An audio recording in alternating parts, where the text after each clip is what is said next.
Hey guys, have you ever walked into a place and immediately felt like even the trees know your business? Welcome to Ogundele village, where gossip travels faster than a politician changing parties. Before we go further, please, if you enjoy African stories that make you laugh, think, and question your entire life choices, go ahead and like, subscribe, and comment. But only if you actually enjoy it. If not, no wahala. Just sit back, dim the lights, put on that fan that hums like a tired mosquito, and relax. Now, imagine a village so dramatic that even the goats argue about people's affairs. You'd hear one bleating and swear it's saying, "Did you hear what happened at the market?" The women frying puff-puff by the roadside have more accurate intel than CNN. The air smells like palm oil, roasted plantain, and betrayal. Every morning, roosters crow not to announce the day, but to report breaking news. Kukuro Mama Ibeji's son failed his apprenticeship again. By evening, the entire village has opinions on what the ancestors should do about it. You would be standing there trying to buy tomatoes, but before you finish haggling, someone has already analyzed your entire life. See how she's buying 4 tomatoes. That's breakup behavior. And yet, beneath all the chatter, there's a rhythm like the heartbeat of a people who love stories. People who believe every strange thing hides a reason, and every mad person carries a message. So, welcome. You've just arrived in Ogundele village, the unofficial headquarters of loud opinions and quiet miracles. Next, you're going to meet a woman everyone feared, mocked, and avoided. The one person who could laugh at thunder and win. You're walking through the dusty paths that cuts across Ogundele village, minding your own business. When you hear laughter, not just any laughter, but that deep echoing type that makes even thunder pause mid-growl. That's Mama Kulu. Nobody really knows where she came from. Some say she used to be a great herbalist who saw too much. Others claim she once married a spirit from the river and never quite came back the same. All we know is that she talks to things that don't talk back, like trees, chickens, and occasionally empty air. Her hair, a majestic battlefield of grey and confusion. Her wrapper has retired from public service long ago. It's mostly holes and history now. She walks barefoot, carrying a calabash full of leaves that look suspiciously like yesterday's salad, muttering prophecies that sound like riddles mixed with sarcasm. Today the sky will cry where the ground has refused to drink, she'd say, and everyone would whisper, "Ah, madness." But later, when rain falls on one man's roof and not another's, they'd start glancing at her differently. Children chase her with sticks. She chases them back with blessings they didn't ask for. Men avoid her because they never want their secrets decoded in public by a woman who doesn't blink. But you can't stop watching her. Because there's something about the way she looks at people like she can see the lights floating above their heads. And when thunder rolls across the sky, she throws her head back and laughs so loud. Even the gods check their volume. You think she's crazy. Everyone does. But in Ogundele village, madness has never been just madness. It's often the only voice that still makes sense when everyone else is pretending not to hear. Next, let's go behind the palace gates where a man wears so much pride he can't even see himself clearly anymore. Have you ever met someone so proud that even their shadow looks up to them? That's King Alade III, the royal peacock of Ogundele kingdom. A man whose ego had its own room in the palace. Now, King Alade wasn't just rich, he was aggressively rich. His slippers were made from imported goat skin. His walking stick could buy half the village. He didn't walk, he floated. As if the ground should be grateful, he even stepped on it. But he had one strange habit. The man couldn't stand mirrors. He ordered every mirror in the palace removed. If you so much as shone a brass plate too brightly, you'd be explaining yourself to the guards. When asked why, he'd wave his royal hand and say, "Mirrors lie." But everyone knew the truth. The king didn't like what the mirror showed him. Maybe it was guilt, maybe it was fear, or maybe, just maybe, he couldn't stand seeing the face of a man who had forgotten his people. Every morning, the royal attendants would dress him up powdered face, crimson robe, gold cap slightly off center and whisper, "Your Majesty, you look magnificent." He'd nod proudly, unaware that his wig looked like it was running away from his forehead.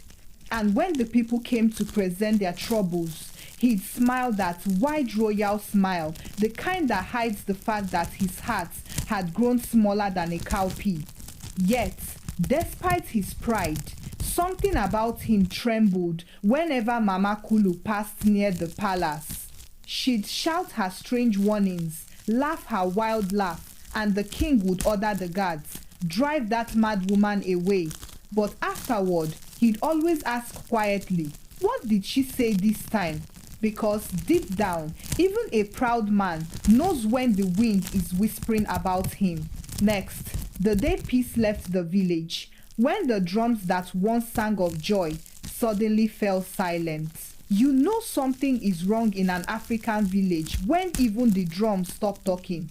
Because in Ogundele, the drums always talked. They gossiped, warned, celebrated, and even mocked. If you tripped in public, don't worry, by sunset, the drums would be doing a remix of your mistake. But one strange afternoon, the sky turned the color of stubborn palm oil, thick, orange, and uneasy. The wind carried the smell of something that didn't belong, like rain that had lost its direction. And then it happened. The talking drum stopped. Just one soft thud and silence.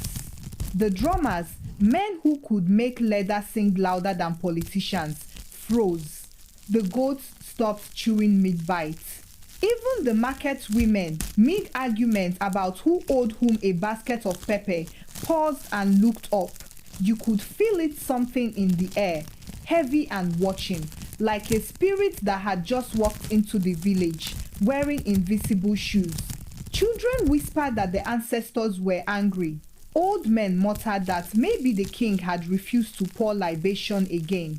The chief priest rubbed his beard like a man who wished he'd stayed home that morning.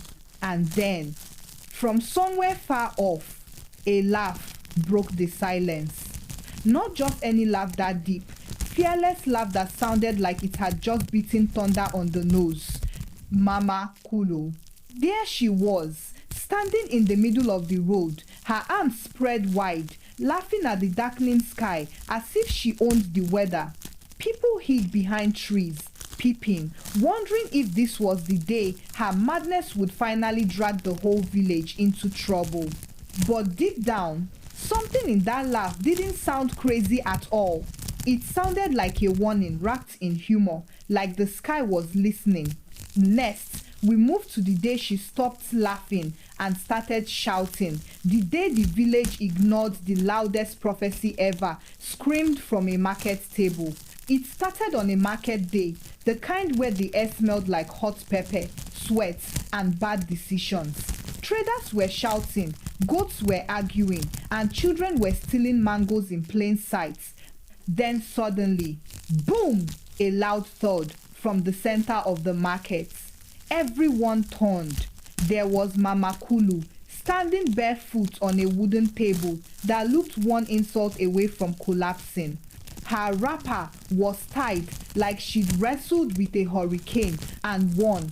She raised one dusty slipper to the sky and screamed. The king will drink death from his own cup. Silence. For a moment, even the flies stopped buzzing. Then laughter, waves of it. The palm wine seller nearly spilled his calabash. The yam trader said, "Ah, this madness has reached Wi-Fi level now." Even the elders shook their heads. This woman is playing with thunder. But Mama Kulu didn't stop. Her eyes were wild, not the kind of wild that comes from madness, but the kind that comes from knowing something others don't. She spoke again, her voice trembling like a drum, about to split. The one who wears the crown will choke on pride, and the feast of joy will become a table of sorrow. The villagers hissed, some threw groundnuts at her. Others laughed like they'd been waiting all week for entertainment.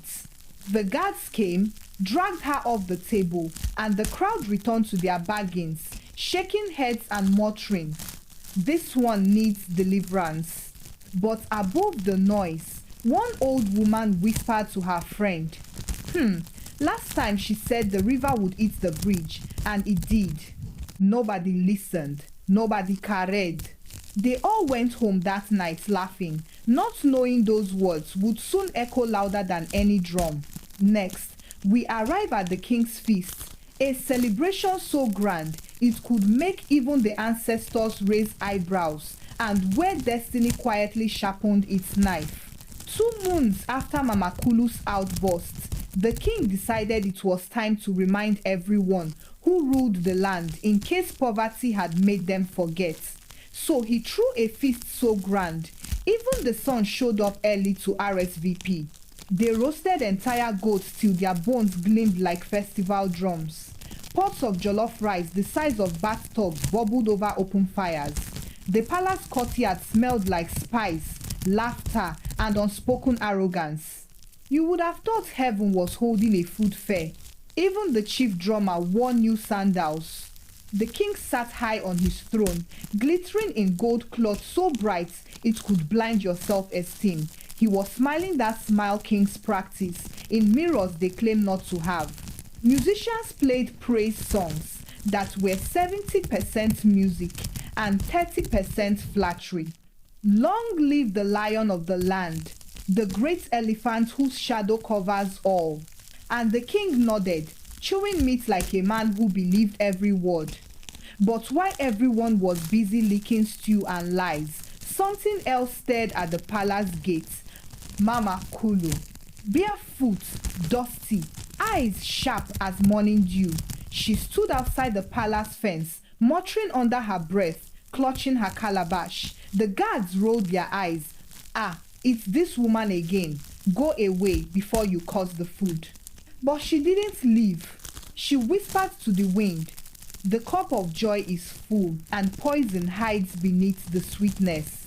Inside, the laughter grew louder, the dancers twirled, the drummers pounded, and the king lifted his golden cup high, grinning like a man untouchable. Outside, Mama Kulu shook her head. "Let pride drink first," she said softly, and turned away. That night, the moon refused to look down. Next, we move to the moment the laughter stopped when the king's cup slipped from his fingers, and the whole kingdom held its breath. The night was thick with noise, laughter, drums, praise songs, and the sweet chaos of a people who had forgotten how fragile joy can be. The moon hung above the palace like a curious spectator, watching history prepare its punchline. King Alade was in his element. He had eaten so much meat that his belt had filed for retirement. The drummers played louder, the praise singers poured flattery like palm wine, and the king, in all his golden glory, decided it was time for a toast. He raised his golden cup, heavy with spiced wine, and bellowed, "To my kingdom, to peace, to me, the chosen of the gods." The crowd cheered. The dancers spun. The air shimmered with heat and music. And then it happened. The king's hand trembled. The cup slipped. Slow motion. The golden rim glinting in the torchlight, spinning, spilling deep red wine that hissed when it touched the floor. The entire palace went silent. Everyone froze, drummers mid-beat, dancers mid-spin. Even the fire paused, crackling quietly in confusion. The cup rolled across the marble floor, bumping gently against a dusty foot. Mama Kulu's foot. She was standing at the gate, watching through the shadows.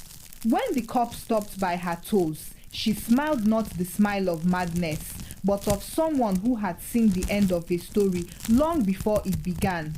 Inside, the king's heart pounded like a trapped drum. He ordered the royal healer, taste it, check everything. Minutes later, the healer returned pale as an unripe yam. My king, he whispered, there is death in the cup. Gasps rippled through the palace like wind over dry leaves. Someone screamed, someone prayed, and outside, Mama Kulu simply muttered, when pride drinks first, wisdom drinks last. The drums did not play again that night. Next, we step into the aftermath when madness suddenly starts to look like wisdom and the whole village begins to remember what it refused to believe. By sunrise, Ogundele village had gone from noise to whispers. You could hear secrets crawling through the air. Chickens refused to cluck. Goats were unusually polite. And even the market women were selling things in slow motion as if gossip had taken the day off. Because the news had spread faster than smoke in the harmattan, the king's cup poisoned. Mama Kulu writes, you could feel the embarrassment dripping off people's faces like hot sweats. The same folks who once laughed at her now avoided eye contact with her shadow. Children who used to chase her now fetched her water. Men who once called her mad woman now call her wise mother. And the market women who used to mock her wrapper now offered her food like loyal disciples. You'd see them whispering, ah, you know, she warned us. We just didn't hear well that day. My ear was blocked by fufu. Another would say, yes, suddenly, everyone had a convenient reason for not listening earlier. Mama Kulu didn't boast. She didn't scold. She just walked through the village humming a tune that sounded like rain, remembering where to fall. When people greeted her, she'd laugh softly and say, wisdom and madness are twins. Only the patient knows which is which. The king himself hadn't slept. He sat in his grand chair staring at the cup, the same cup that almost ended his story. He kept asking the same question. Why would anyone want to kill me? But deep down, he already knew pride had too many enemies. That evening, as the sun dipped low, the king ordered his guards, find her, bring her to me. The mad woman who saw what none of you could. Next, we arrive at dawn, when a king's crown touches the dust, and the whole village witnesses what humility truly looks like. At dawn, Ogundele village was wrapped in silence, that heavy, early morning kind of silence that even roosters respect. The palace courtyard still smelled faintly of spilled wine and regrets. The king, who once made grown men tremble with a single glance, now looked smaller, like a statue that had learned humility overnight. His royal robe hung loose, his crown tilted like it too was tired of pretending. He told his guards, no drums, no horns, no ceremony. And then he walked out of the palace gates, barefoot. Yes, the same King Alade III, the man who used to fine people for sneezing near him, now walked barefoot through the market square. People froze mid-transaction. The fish seller dropped her tray. A child shouted, the king has lost his shoes. He walked until he reached the old tree at the edge of the village, Mama Kulu's favorite spot. She was sitting there, talking softly to a bird that didn't exist. When she saw him, she didn't rise. She just tilted her head like she'd been expecting him all along. The king knelt. The entire village gasped as one. My life was in danger, he said quietly, and only your voice warned me. Mama Kulu chuckled, the sound low and ancient. My king, I didn't warn you. I warned pride, but you both share the same name. He bowed deeper, the crown slipping from his head, rolling into the dust. And somehow, that image, a crown, lying in the dirt before a mad woman, became the most powerful sermon Ogundele had ever seen. From that day, Mama Kulu wasn't the mad one.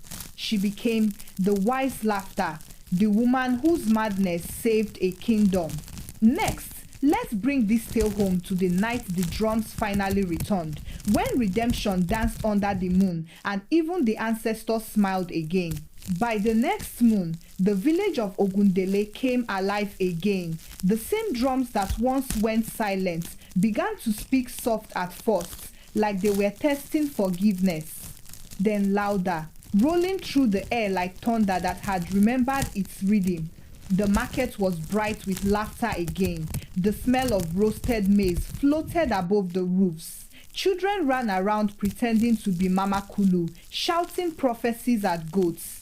Beware goats, your owner owns the palm wine cellar. Even the goats looked amused. That evening, the king called for a gathering, but this time there was no feast, no gold, no crown. He stood simply, wearing a plain white cloth, and said, "Today the drums do not praise me. They praise the woman who heard what we refused to hear." Mama Kulu was sitting in the crowd, chewing roasted corn like someone watching her own story unfold. When the people cheered her name, she didn't wave or dance. She just smiled, that small, knowing smile of someone who has already danced enough in her dreams. The drummers played her rhythm deep, slow, and wise. The women danced in circles around her, singing, "Wisdom wears rags, but her feet leave gold behind." And for the first time in years, Mama Kulu laughed again, not the mocking, thunder laugh, but a soft, contented one, the kind that sounds like peace, remembering your name. As the moon climbed high, the villagers danced until the night was full. Some swore they saw spirits dancing to old ancestors, clapping quietly from the shadows. And above them all, the king bowed once more, not in shame, but in gratitude. Because in Ogundele, even madness has purpose, and laughter sometimes carries the loudest truths. So, what did we learn tonight, my friend? Maybe that wisdom doesn't always come wrapped in fine words or clean clothes. Sometimes it comes barefoot, muttering to itself, carrying roasted corn in one hand and thunder in the other. Mama Kulu was never truly mad. She was just too awake for a world that prefers to sleep. She saw what others refused to see, and she shouted the truth so loud that even the gods turned to listen. And when the time came, her so-called madness became the very thing that saved a king, a kingdom, and perhaps our patience for listening. You see, Africa has always hidden her wisdom in strange places, in the cry of a baby, in the cough of an elder, in the laughter of a fool. If you rush through life without paying attention, you might miss the proverb hiding behind the madness. So, as you lie there now, maybe under your soft blankets, instead of a raffia mat, with the fan humming like a lazy talking drum, just remember, life is full of Mama Kulus, the strange ones, the loud ones, the ones everyone calls crazy until the rain finally falls and they're the only ones still dry. Respect them, listen closely, and next time someone says, "That one know well," maybe, just maybe, lean in and ask, "What did you see?" Sleep well, wise traveler. And remember, in every village, there's always one person who sounds mad, and they are usually the one holding the secrets. Good night, and may your dreams be filled with laughter that carries truth.